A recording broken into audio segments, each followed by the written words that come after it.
नमस्कार, सुर्खियां अखबार की देख रहे हैं आप और आपके साथ मैं हूं मोनिका सिंह।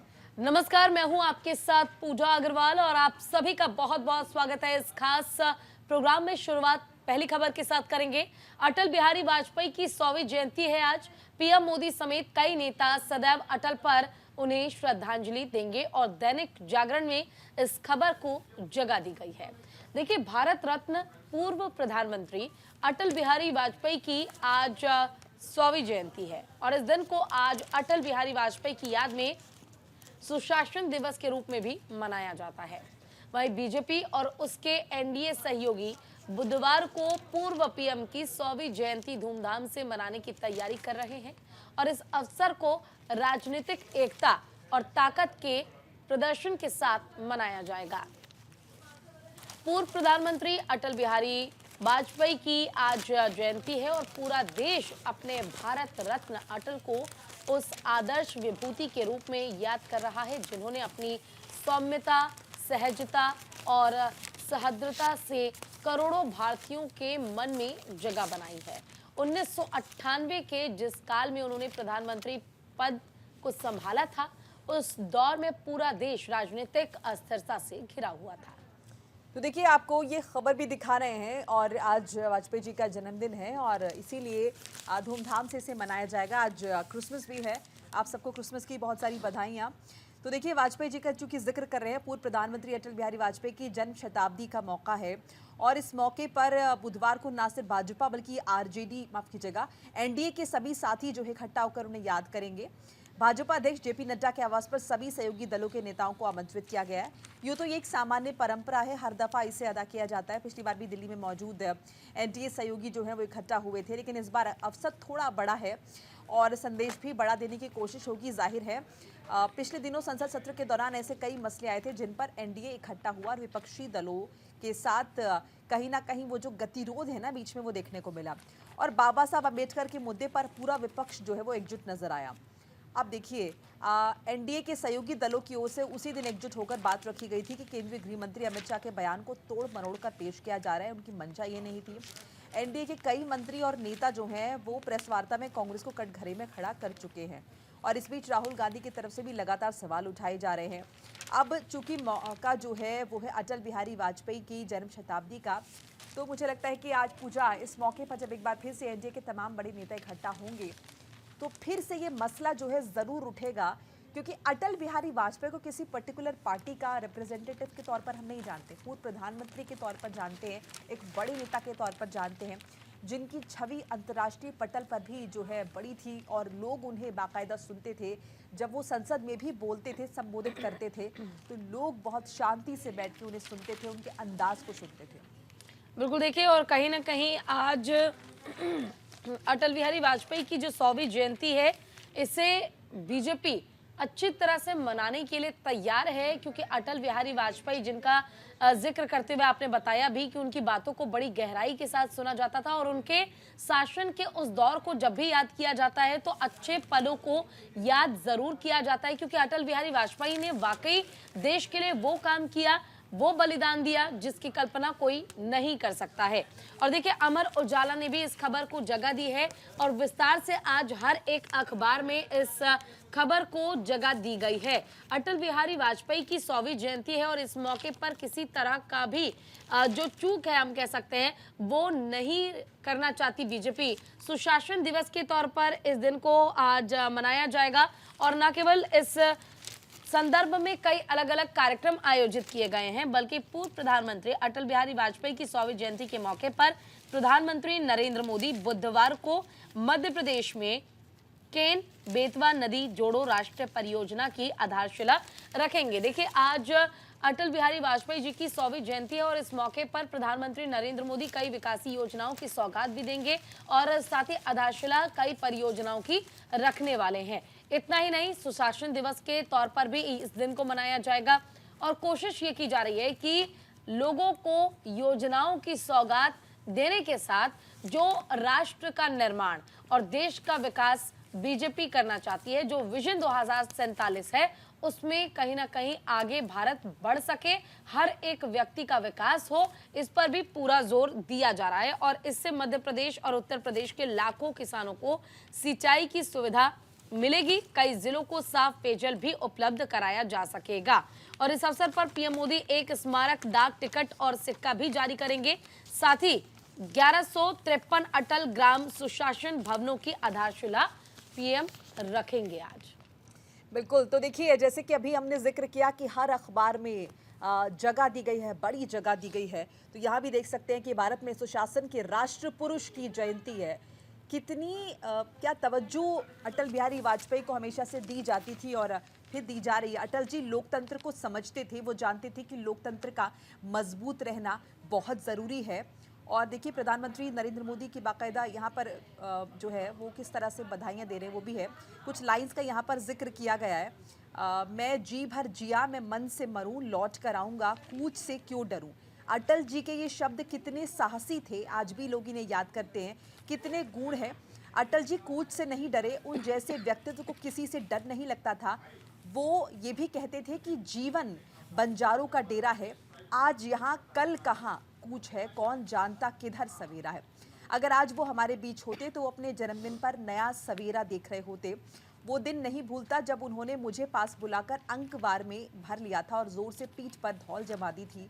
वो स्नेह, वो प्रेम, वो प्यार और वो अपनापन मेरे जीवन का बहुत बड़ा सौभाग्य रहा। ये प्रधानमंत्री ने इस बात का जिक्र किया।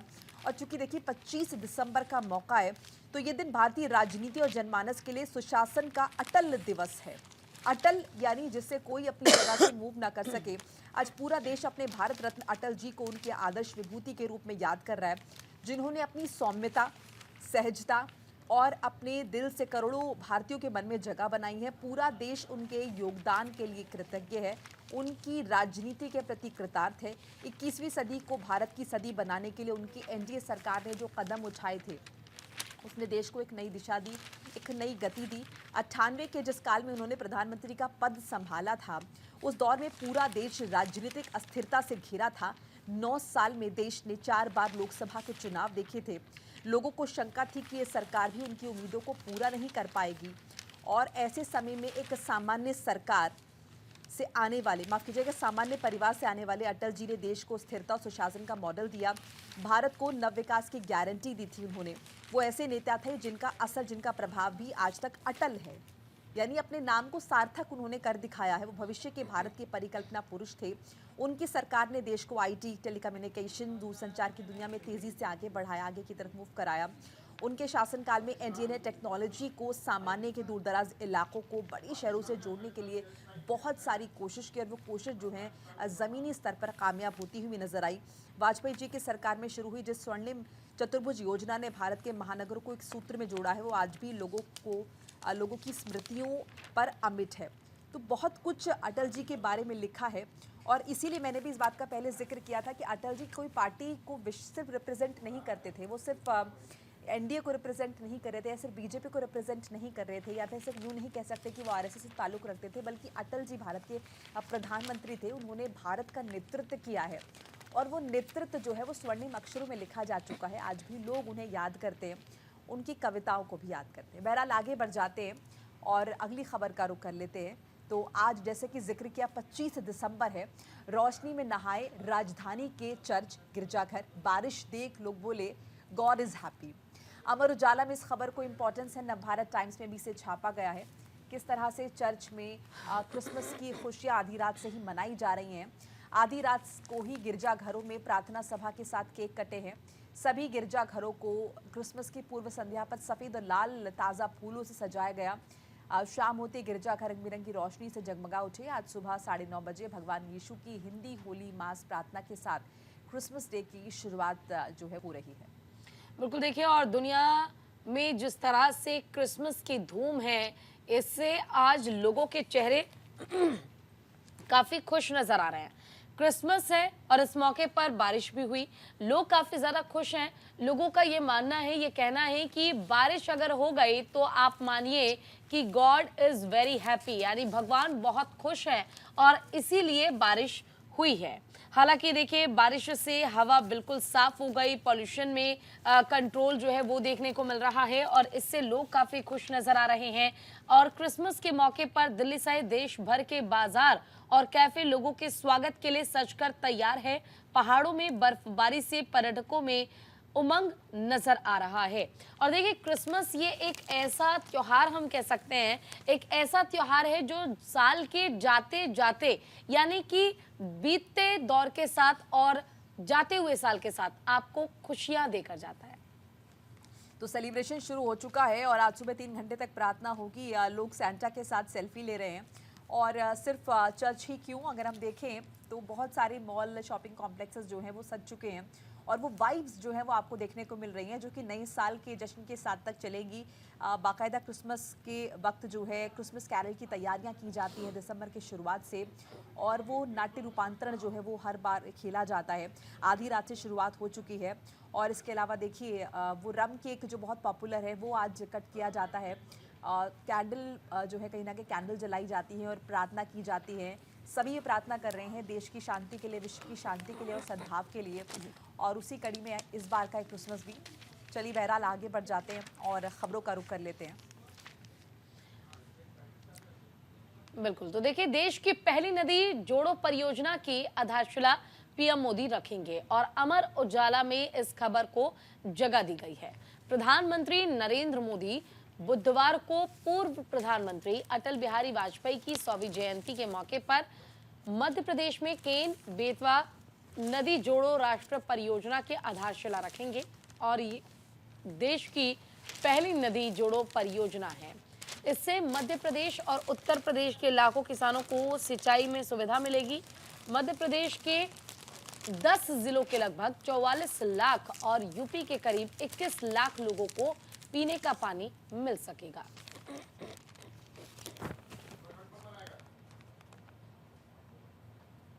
तो देखिए स्क्रीन पर भी आपको एक हेडलाइन दिखा रहे हैं और मेरे हाथ में भी अखबार है अमर उजाला जिसमें इस खबर को इम्पोर्टेंस दी गई है। तो देश की पहली नदी जोड़ो परियोजना की आधारशिला रखेंगे प्रधानमंत्री नरेंद्र मोदी, जो कि अटल जी की 100वीं जयंती है और जैसे कि पहले भी जिक्र किया अलग अलग अंदाज में इसे मनाया जा रहा है। तो केन बेतवा परियोजना से यूपी और मध्य प्रदेश के लाखों किसानों को मिलेगी सिंचाई सुविधा। इसके अलावा देखिए ऊर्जा की आत्मनिर्भरता और हरित ऊर्जा को बढ़ावा देने की अपनी प्रतिबद्धता के अनुरूप प्रधानमंत्री मध्य प्रदेश के खंडवा जिले के ओंकारेश्वर में स्थापित ओंकारेश्वर फ्लोटिंग सोलर परियोजना का भी उद्घाटन करेंगे। ये परियोजना कार्बन उत्सर्जन को कम करेगी और साल 2070 तक शून्य कार्बन उत्सर्जन के सरकार के मिशन में योगदान देगी। ये जल वाष्पीकरण को कम करके जल संरक्षण में मदद करेगी। तो ये एक आधारशिला जो है रखी जाएगी और मध्य प्रदेश के 10 जिलों के तकरीबन अगर हम देखें तो 44 लाख और यूपी के तकरीबन 21 लाख लोगों को पीने का पानी मिलेगा। साथ ही योजना जल विद्युत परियोजनाओं की मदद से हरित ऊर्जा में 100 मेगावाट से ज़्यादा का योगदान भी देगी। प्रधानमंत्री कार्यालय के मुताबिक, पीएमओ के मुताबिक प्रधानमंत्री आज खजुराहो में कई विकास योजनाओं का उद्घाटन करेंगे, शिलान्यास करेंगे। इनमें केन बेतवा नदी जोड़ो राष्ट्रीय परियोजना की आधारशिला रखना भी शामिल है। और चूंकि देखिए ये भी बताया जा रहा है कि 2 दशक बाद आप समझिए कि वाजपेयी जी का जो सपना है वो अब साकार हो रहा है। बाढ़ और सूखे जैसी समस्याओं को दूर करने के लिए देश की नदियों को जोड़ने का पूर्व प्रधानमंत्री अटल बिहारी वाजपेयी का ये सपना था जो अब पूरा हो रहा है और साकार हो रहा है। 2002 में तत्कालीन वाजपेयी सरकार ने दिशा में काम शुरू किया था, लेकिन बाद में ये जो योजना है ये अटक गई थी। मोदी सरकार की पहल पर 22 मार्च 2021 को मध्य प्रदेश, उत्तर प्रदेश के मुख्यमंत्री और केंद्रीय जल शक्ति मंत्री ने केन बेतवा परियोजना के लिए त्रिपक्षीय समझौता ज्ञापन पर हस्ताक्षर किए हैं और उसके बाद अब देखिए इसको एग्जीक्यूट किया जा रहा है। स्मारक, डाक टिकट और सिक्का भी जारी किया जाएगा और रोजगार के अवसर बढ़ जाएंगे। इससे जाहिर तौर पर गाँव की अर्थव्यवस्था भी मजबूत होगी। लिंक नहर के जरिए बेतवा नदी को मिलेगा केन का अतिरिक्त पानी भी। तो यानी अलग अलग तरह से आज के दिन के मौके पर लोगों को, जैसे कि पहले हमने जिक्र भी किया था, लोगों को कहीं ना कहीं खुशखबरियां दी जा रही हैं, सौगातें दी जा रही हैं। चले खबरों में बढ़ जाते हैं आगे और रुक करते हैं अगली खबर का। बिल्कुल, देखिए मेक इन इंडिया पर फोकस से विकसित भारत का निर्माण मुमकिन, ये प्रधानमंत्री मोदी ने कहा है और दैनिक जागरण में इस खबर को जगह दी गई है, तरजीह दी गई है। विकसित भारत के निर्माण और वैश्विक अनिश्चितता के बीच भारत की विकास गति को कायम रखने के लिए प्रधानमंत्री नरेंद्र मोदी ने देश के प्रमुख अर्थशास्त्रियों से मुलाकात की और उनके साथ विस्तृत चर्चा की है। उनके साथ चर्चा में आए सुझाव को अगले वित्त वर्ष 2025-26 के लिए पेश होने वाले बजट में शामिल किया जा सकता है।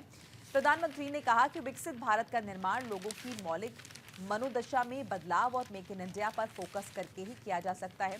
बैठक में रोजगार सृजन, स्किल डेवलपमेंट, कृषि की उत्पादकता में बढ़ोतरी, निवेश और निर्यात को बढ़ाने जैसे मुद्दों पर मुख्य रूप से चर्चा की गई है। तो स्क्रीन पर भी आप एक हेडलाइन देख रहे हैं और अखबार के जरिए भी आपको बताएंगे कि मेक इन इंडिया पर फोकस से विकसित भारत का निर्माण जो है वो हो पाएगा। तो 2047 तक जो विकसित भारत का सपना प्रधानमंत्री नरेंद्र मोदी देख रहे हैं, वो सपना कैसे पूरा होगा, इसी दिशा में लगातार काम किया जा रहा है और मेक इन इंडिया को लगातार जो है तरजीह दी जा रही है। बिल्कुल, देखिए, मेक इन इंडिया पर फोकस से विकसित देश का निर्माण संभव है, ये है हेडलाइन। पूरी खबर विस्तार से क्या है वो हम आपको बताते हैं। देखिए, पीएम मोदी ने मौलिक मनोदशा में बदलाव का आह्वान किया है, साथ ही विकसित भारत के निर्माण और वैश्विक अनिश्चितताओं के बीच भारत की विकास गति को कायम रखने के लिए प्रधानमंत्री नरेंद्र मोदी ने मंगलवार को देश के प्रमुख अर्थशास्त्रियों के साथ चर्चा की और इस दौरान आए हुए सुझावों को अगले वित्तीय वर्ष 2025-26 के लिए पेश होने वाले बजट में शामिल किया जा सकता है, इसका जिक्र किया। पीएम ने कहा कि विकसित भारत का निर्माण लोगों की मौलिक मनोदशा में बदलाव और मेक इन इंडिया पर फोकस करके किया जा सकता है और बैठक में रोजगार सृजन, स्कीम डेवलपमेंट, कृषि की उत्पादकता में बढ़ोतरी, निवेश और निर्यात को बढ़ावा देने जैसे मुद्दों पर चर्चा की गई है। तो कहीं ना कहीं मेक इन इंडिया के लिए जरूरी है कि भारत में हर एक व्यक्ति का विकास हो और इसके लिए बीजेपी हर संभव प्रयास कर भी रही है। चलिए खबरों में बढ़ते हैं आगे और रुक करते हैं अगली खबर का, जहां महंगाई ने लोगों की रसोई का बजट बिगाड़ दिया है। जी हां, राहुल गांधी ने ये कहा है और अमर उजाला सहित कई अखबारों में इस खबर को तरजीह दी गई है। तो देखिए, लोकसभा में नेता प्रतिपक्ष राहुल गांधी ने सब्जियों की कीमतों में उछाल को लेकर कल सरकार पर निशाना साधा और आरोप लगाया कि आम लोगों की रसोई का बजट पूरी तरह से बिगड़ चुका है, लेकिन सरकार कुंभकर्ण की नींद सोई हुई है। राहुल गांधी ने दिल्ली के कालकाजी इलाके की एक सब्जी मंडी का दौरा किया था। उन्होंने इस दौरे का एक वीडियो अपने विभिन्न सोशल मीडिया हैंडल पर जारी किया। कांग्रेस के पूर्व अध्यक्ष ने ये वीडियो अपने यूट्यूब चैनल पर पोस्ट कर लिखा, कुछ दिनों पहले एक स्थानीय सब्जी मंडी में पहुंचकर ग्राहकों के साथ खरीदारी करते हुए विक्रेताओं से बातचीत की। ये जाना कि आम लोगों का बजट कैसे बिगड़ रहा है और महंगाई ने किस तरह से सभी को परेशान कर दिया है। लोग बढ़ती कीमतों से जूझ रहे हैं और आम जरूरत की छोटी छोटी चीजों पर समझौता करने को मजबूर है, क्योंकि सब्जियां लगातार महंगी होती जा रही हैं और इन चीज़ों को लेकर जो घरेलू महिलाएं हैं या फिर कह सकते हैं कि पूरा परिवार जो है, व्यक्ति विशेष जो है, वो परेशान है, क्योंकि महंगाई का सीधा असर लोगों की जेब पर पड़ रहा है। अब राहुल गांधी ने इसको लेकर एक मंडी में जाकर वीडियो बनाया। वीडियो को सोशल मीडिया पर पोस्ट किया गया उसके अकाउंट पर। तो देखिए, राहुल गांधी ने सोशल मीडिया का सहारा लिया और केंद्र सरकार पर सवाल उठाए हैं। उन्होंने कहा कि देखिए, मौजूदा सरकार में महंगाई ने आम लोगों की कमर तोड़ दी है, उनकी रसोई का बजट जो है वो बिगाड़ कर रख दिया है। किस तरह से अगर हम लहसुन का ही जिक्र कर लें तो वो लहसुन अब 400 रुपये तक पहुंच गया है, जो कभी 100 में मिला करता था। तो इस तरह धीरे धीरे हर सब्जी के दाम जो है वो लगातार बढ़ रहे हैं। इसका सीधा असर आम इंसान पर पड़ रहा है। सबसे पहले अगर रसोई पर असर पड़ रहा है तो आप समझिए कि एक आम इंसान खाएगा क्या।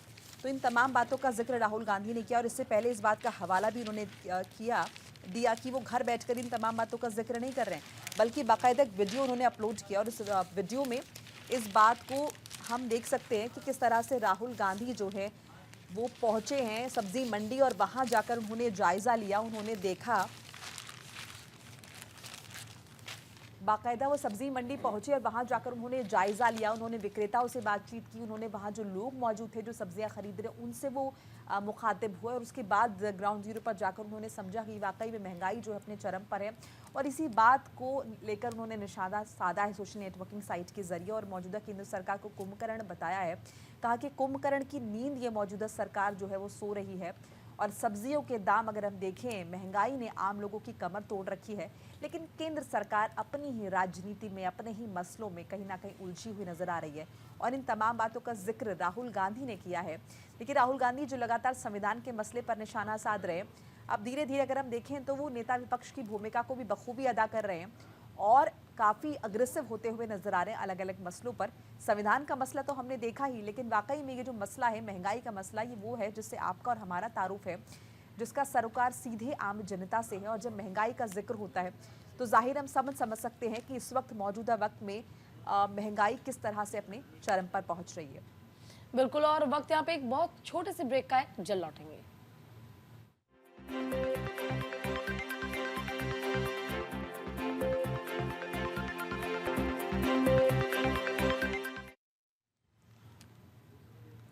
और ब्रेक के बाद एक बार फिर से स्वागत आप सभी का। रुक करते हैं खबरों की ओर। जम्मू कश्मीर में 350 फीट गहरी खाई में गिरा सेना का वाहन और अमर उजाला ने इस खबर को जगह दी है। देखिए, जवानों को लेकर नियंत्रण रेखा पर स्थित घोड़ा पोस्ट की ओर जा रहे 6 वाहनों के काफिले का एक वाहन फिसलकर करीब 350 फुट गहरी खाई में गिर गया और हादसे में 5 जवान बलिदान हो गए, जबकि 5 अन्य जख्मी हैं। सभी गंभीर रूप से घायल हैं। इन्हें पुंछ के फील्ड अस्पताल में भर्ती कराया गया है। जवानों की शिनाख्त की जानकारी अभी सार्वजनिक नहीं की गई है।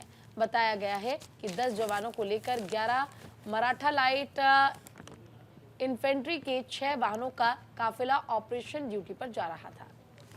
देखिए, खबर भी आपको दिखा रहे हैं और डिटेल्स भी बताई कि जम्मू कश्मीर के पुंछ में किस तरह से दर्दनाक हादसा हुआ है। 5 सैनिक जख्मी हो गए और सभी की हालत गंभीर बताई जा रही। सेक्टर मुख्यालय से एलओसी की पोस्ट की ओर जा रहा था ये वाहन और 10 जवान इसमें जो है सवार बताए जा रहे थे। इस बीच देखिए ये भी बता दें कि रक्षा प्रवक्ता के हिसाब से आतंकी घटना से तो उन्होंने इनकार कर दिया है। सेना ने जमीनी स्रोतों की पुष्टि के बाद इसकी आतंकी घटना होने की संभावना को खारिज कर दिया है।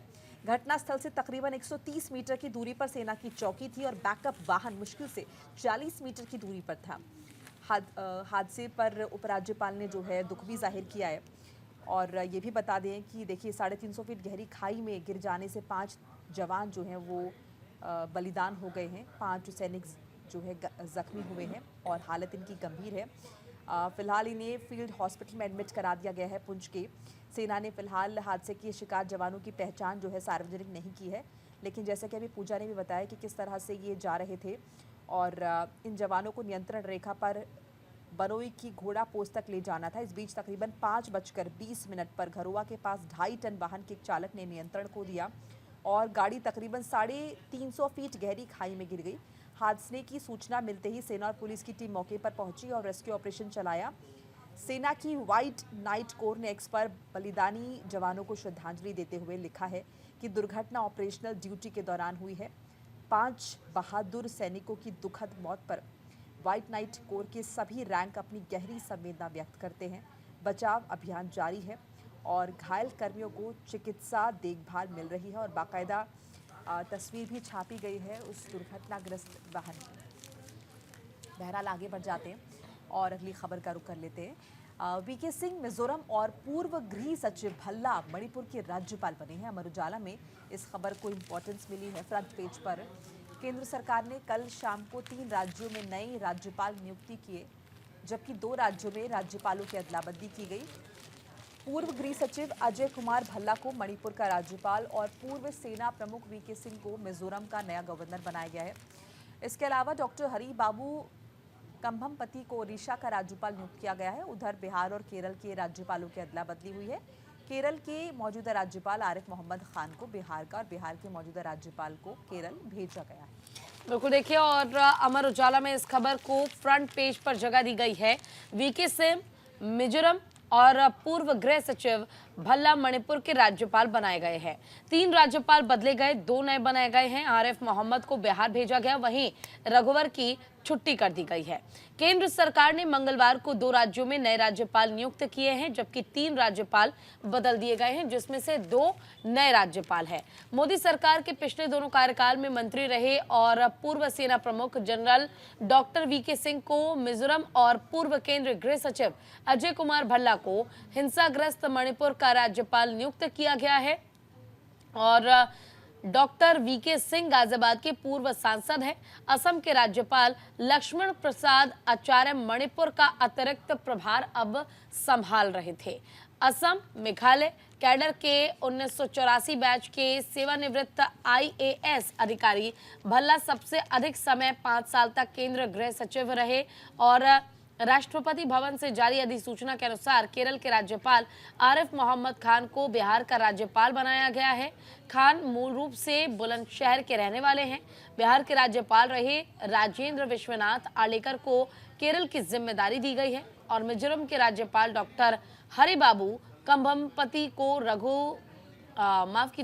रघुबर दास की छुट्टी कर उड़ीसा का राज्यपाल बनाया गया है। यानी कि 3 राज्यपाल जो है वो बदले गए हैं।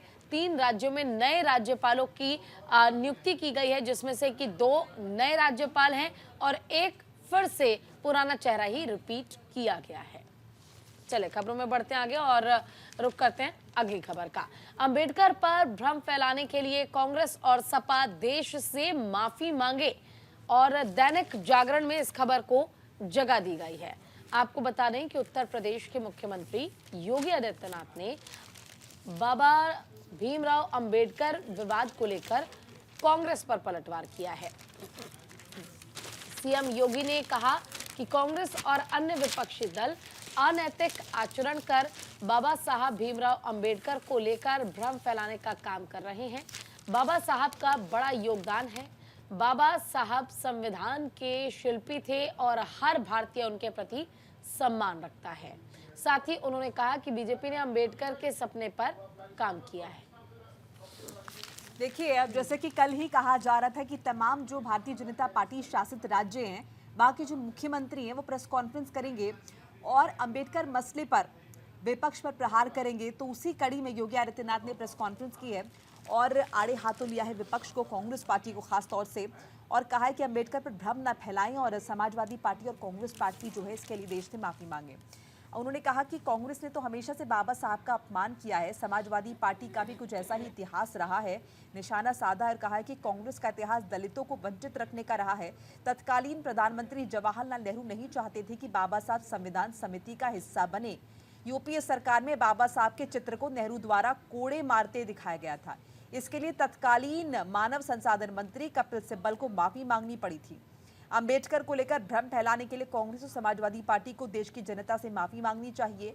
इनके कृत्य सफल नहीं होंगे। अपने सरकारी आवास में आयोजित पत्रकार वार्ता में मुख्यमंत्री ने कहा कि कांग्रेस ने ही बाबा साहब को चुनाव हराया था। कांग्रेस नहीं चाहती थी कि बाबा साहब लोकसभा जाएं। कांग्रेस ने कभी भी उनके स्मारक नहीं बनने दिए हैं। यूपी सरकार के प्रधानमंत्री ने भी कहा था कि देश के संसाधन पर पहला अधिकार मुसलमान का है। ये भी पूछा कि क्या देश के संसाधन पर वंचित दलित का हक नहीं है। योगी ने कहा कि कांग्रेस जैसा ही इतिहास जो है वो समाजवादी पार्टी का भी है। कन्नौज में अंबेडकर के नाम पर बने मेडिकल कॉलेज से उनका नाम हटा दिया गया। सहारनपुर मेडिकल कॉलेज से उनका नाम हटा दिया गया। केंद्रीय गृह मंत्री अमित शाह के आधे अधूरे बयान को पेश कर राजनीति की जा रही है। कांग्रेस और समाजवादी पार्टी ने गफलत पैदा करने की कोशिश की है। जनता उन्हें बार बार खारिज कर रही है, आगे भी खारिज करती रहेगी। उन्होंने कहा कि भारत के संविधान शिल्पी के रूप में भारतवासी बाबा साहब का सम्मान करते हैं। उनके सपनों का भारत बनाने के लिए भाजपा ने ईमानदारी से काम भी किया है। मुख्यमंत्री ने कहा कि वाजपेयी सरकार रही हो या मोदी सरकार रही हो, दोनों ने बाबा साहब को सम्मान दिया है और अपना श्रद्धा का भाव जो है वो प्रकट किया है। बाबा साहब से जुड़े स्थलों को पंच तीर्थ बनाकर उनकी स्मृति को सदैव के लिए जीवंत बनाया गया है। एनडीए सरकार में दलित और वंचित सरकार की योजना का हिस्सा बनी है। डबल इंजन की सरकार में शौचालय, पीएम आवास, निःशुल्क राशन समेत सभी में दलित वर्ग को लाभ मिला है। कुल मिलाकर ये देखें तो भारतीय जनता पार्टी दलितों के हित में काम कर रही है, कहना है योगी आदित्यनाथ का। और कांग्रेस और समाजवादी पार्टी जो है उनका काम है सिर्फ भ्रम फैलाना। ये बात जानते हैं कि जनता उन्हें खारिज कर रही है और आगे भी खारिज करती रहेगी। बहरहाल आगे बढ़ जाते हैं और अगली खबर का रुख कर लेते हैं। बिल्कुल, देखिए कांग्रेस ने 26 उम्मीदवारों की दूसरी लिस्ट जारी कर दी है और अब तक का 47 नामों का ऐलान हो चुका है। तो हमारे उजाला में इस खबर को इम्पोर्टेंस मिली है। दिल्ली में होने हैं विधानसभा चुनाव और कांग्रेस ने अपने उम्मीदवारों की दूसरी सूची जारी कर दी है। दूसरी सूची में पार्टी ने 26 प्रत्याशियों के नाम घोषित किए हैं। कांग्रेस ने पूर्व उप मुख्यमंत्री मनीष सिसोदिया के सामने जंगपुरा से फरहत सूरी को उम्मीदवार घोषित किया है। पार्टी ने अब तक 47 उम्मीदवारों के नामों का ऐलान कर दिया है। इससे पहले पार्टी ने 21 उम्मीदवारों के नामों की घोषणा की थी, जिसमें अरविंद केजरीवाल के सामने कांग्रेस ने नई दिल्ली विधानसभा सीट पर संदीप दीक्षित को टिकट दिया था। तो संदीप दीक्षित शीला दीक्षित के बेटे हैं और देखिए बहुत अरसे से अगर हम देखें तो कांग्रेस पार्टी की दूरी है दिल्ली की सत्ता से। कांग्रेस बहुत लंबे समय से दिल्ली की सत्ता से दूर है। हालांकि त्रिकोणीय मुकाबला है राजधानी दिल्ली में, Bharatiya Janata party versus Congress versus आम आदमी पार्टी। तो हर पार्टी भरसा कोशिश कर रही है और इस बीच देखिए कांग्रेस ने 26 उम्मीदवारों की दूसरी सूची जारी कर दी है।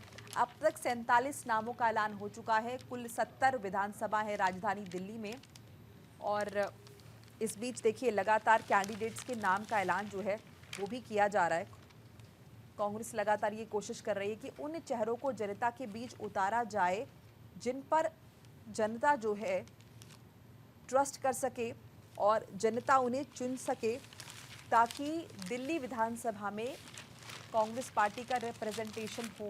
तो ये कोशिश कांग्रेस पार्टी की तरफ से की जा रही है और इसी कड़ी में उम्मीदवारों की सूची जो है दूसरी वो जारी हो चुकी है। कुल 47 उम्मीदवार जो है वो अब तक जारी हो चुके हैं और अभी भी अगर देखिए जो आगे उम्मीदवार हैं उनकी जो सूची जारी होनी है उसमें भी ये कोशिश कांग्रेस पार्टी की तरफ से की जाएगी कि जब वो सत्ता में थे उस वक्त जो जो कैंडिडेट्स थे जिन पर लोगों ने ट्रस्ट किया था उन चेहरों को चुनकर जो है वो लाया जाए लोगों के बीच, ताकि लोग उनसे कनेक्ट कर सकें।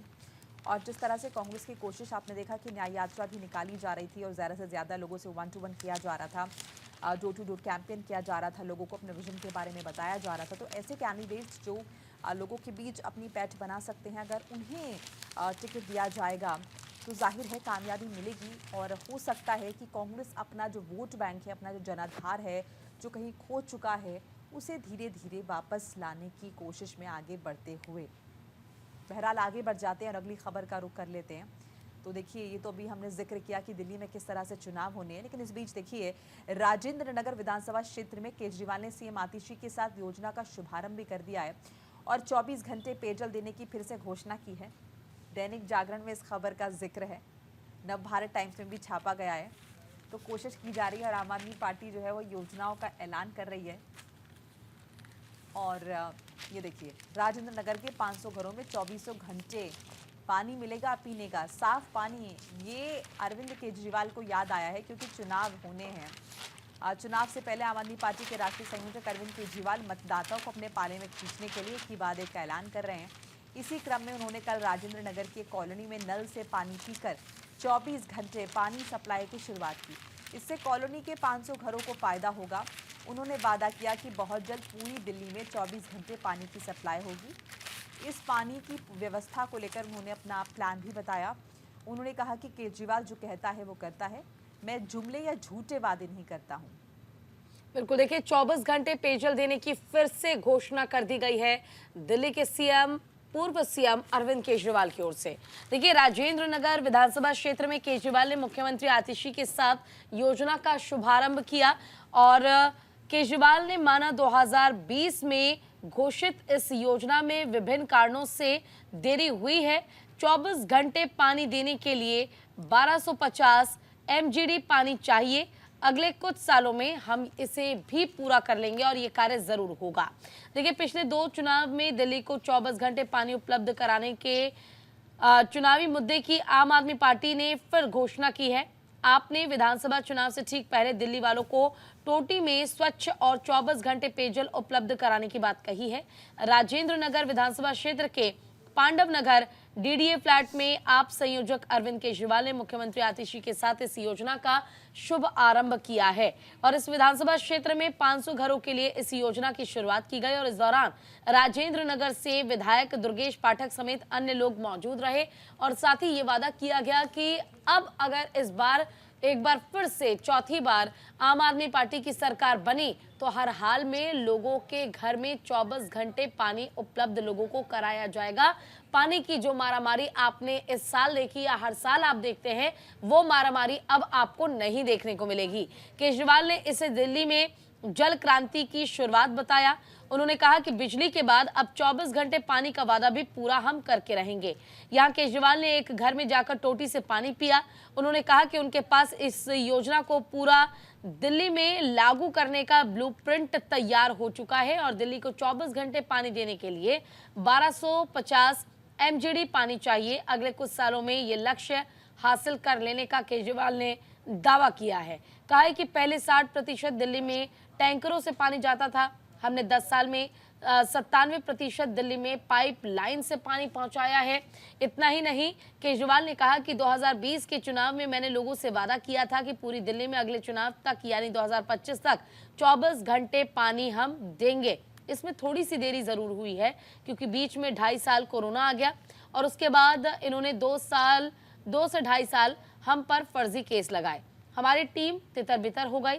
सत्येंद्र जैन, मनीष सिसोदिया, तो कभी मुझे जेल में डाला गया। अब कोरोना भी चला गया है और इन सारे फर्जी केस से भी हम निपट चुके हैं।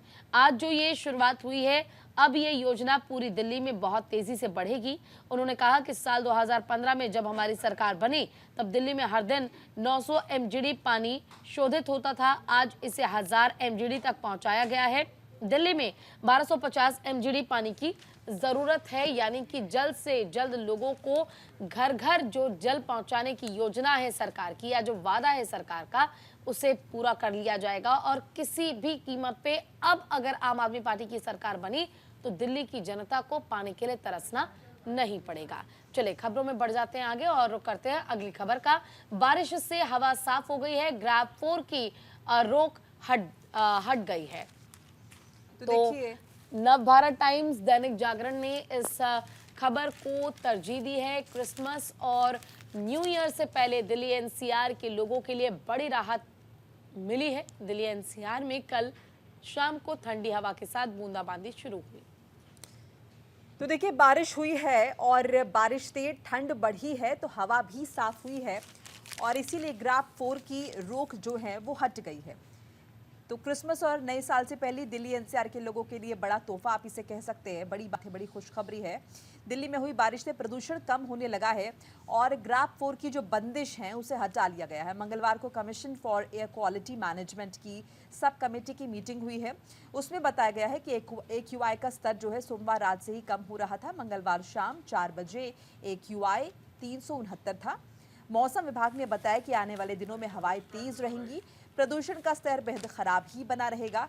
इसके बाद कमीशन ने ग्रैब 4 को हटाने का फैसला लिया।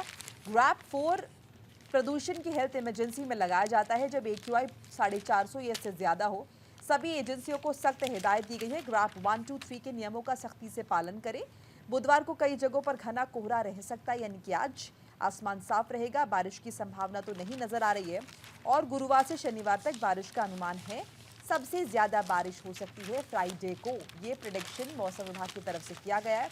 इस बीच देखिए, उन बंदिशों का भी जिक्र कर लेते हैं जिनके बारे में बात हो रही है। तो कौन सी बंदिशें हट गई हैं ये भी बता दूं। दिल्ली में अब ट्रकों को मिल सकेगी एंट्री। पब्लिक प्रोजेक्ट्स जैसे कि हाईवे हैं, flyover, power transmission, pipelines, telecommunication, constructions कर सकेंगे। क्लास 6 से 12 तक के स्कूल अब पहले की तरह चल सकेंगे, यानी कि ऑफलाइन स्कूल चलेंगे, बच्चों को फिजिकली स्कूल जाना होगा। और रोक किस पर रहेगी? तो आम लोगों के लिए कंस्ट्रक्शन पर रोक जारी रहेगी। दिल्ली एनसीआर BS3 पेट्रोल और BS6 गाड़ियां नहीं चल पाएंगी। दिव्यांगों को हालांकि छूट है। Delhi registered medium goods vehicle में BS4 पर रोक रहेगी और दिल्ली एनसीआर में 5वीं तक के स्कूल हाइब्रिड मोड पर चलेंगे, यानी कि ऑनलाइन ही चलेंगे। तो ये कुछ बंदिशें हैं जिनका जिक्र हुआ है कि कौन कौन सी हट चुकी हैं और कौन सी अभी लागू रहेगी, क्योंकि देखिए ग्रैब 1, 2 और 3 का तो अभी भी कहा गया है कि उसको एग्जीक्यूट करना इंपॉर्टेंट है अगर आप चाह रहे हैं कि जो रियायत आपको मिली है वो बरकरार रहे। लेकिन ग्रैब 4 की बंदिशें हट गई हैं बारिश की वजह से।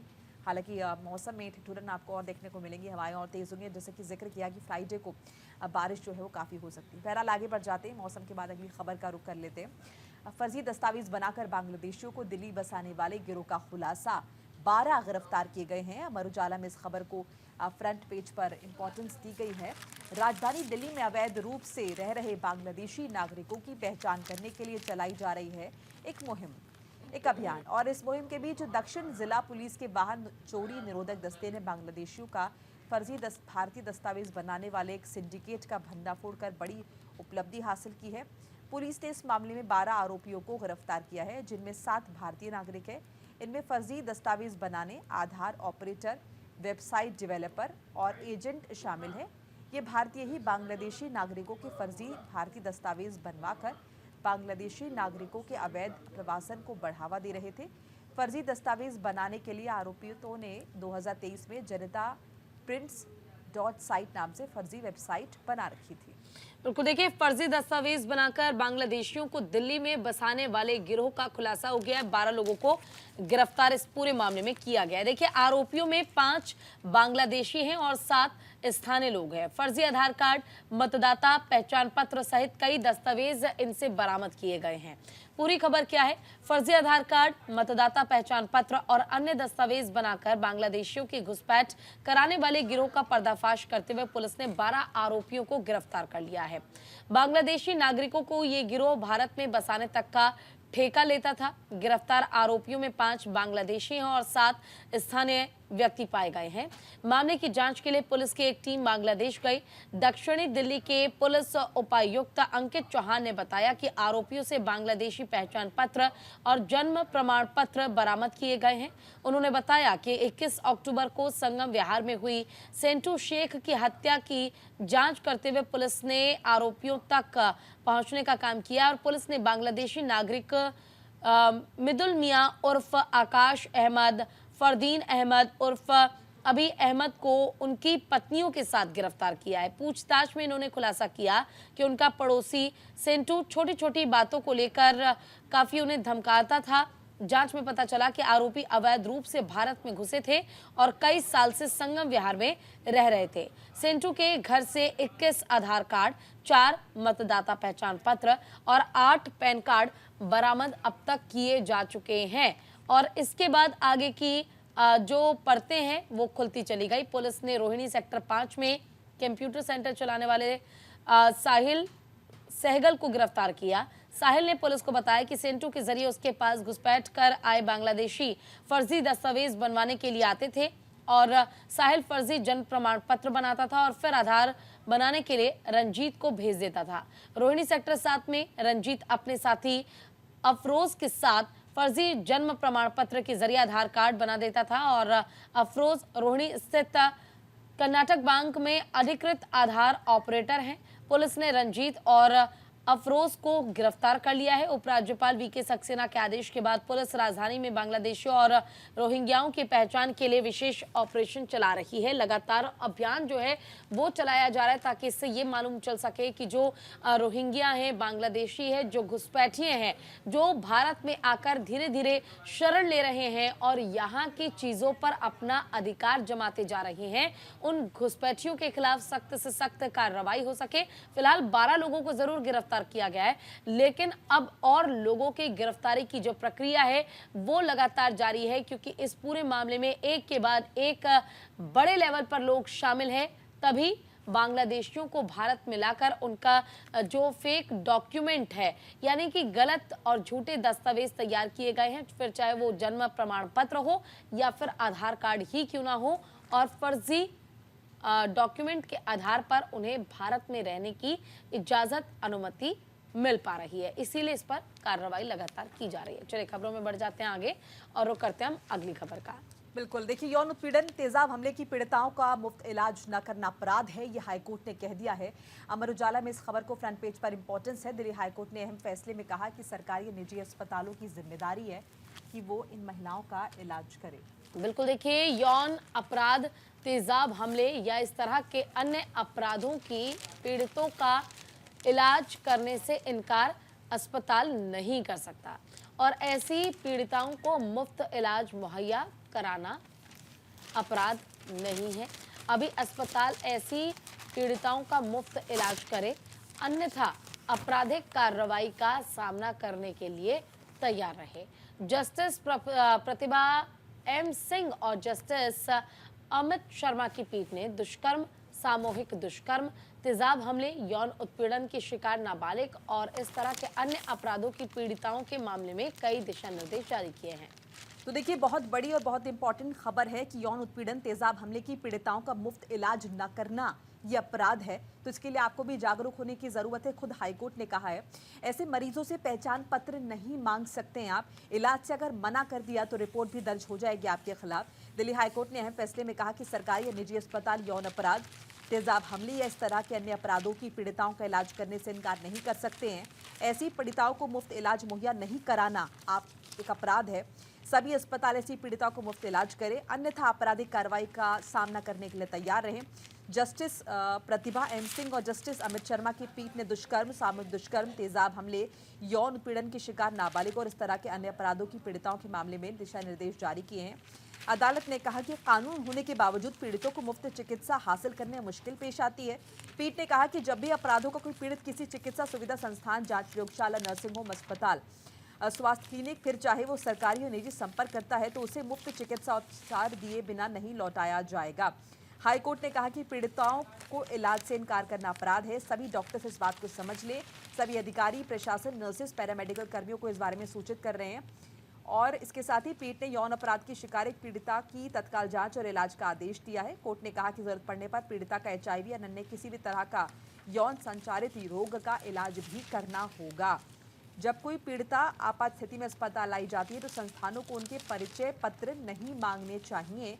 इन हालात में उन्हें जरूरी चिकित्सा मदद देने से इनकार करना तत्काल पुलिस मामला दर्ज किए जाने और सजा योग्य अपराध है। सभी अस्पताल सार्वजनिक रूप से बोर्ड लगाकर सूचना दें।